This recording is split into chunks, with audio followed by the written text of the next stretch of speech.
আমি আল্লাহ না তোরে এত নিয়ামত দিয়া সুন্দর করে বানাইলাম। এই আসমান বানাইয়া কোরআনের কোথাও বলি নাই আসমান সুন্দর করে বানাইছি, জমিন বানাইয়া কোথাও বলি নাই জমিন সুন্দর করে বানাইছি, গোটা সৃষ্টি জগৎ বানাইয়া কোথাও বলি নাই সুন্দর করে বানাইছি। কিন্তু মানুষ রে, তুই 3.5 হাত তোরে বানাইয়া কোরআনে একটা নয় দুইটা নয় 4টা কসম করে বলছি তোরে সুন্দর করে বানাইছি। একটা দুইটা না 4টা কসম করে আল্লাহ বলছে মানুষ তোরে সুন্দর করে আমি আল্লাহ বানাইছি।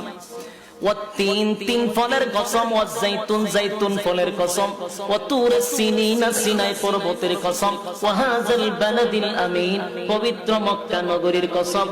4টা কসম করে আল্লাহ বলেন লাকাদ খালাকনাল ইনসানা ফি আহসানি তাকওয়িম।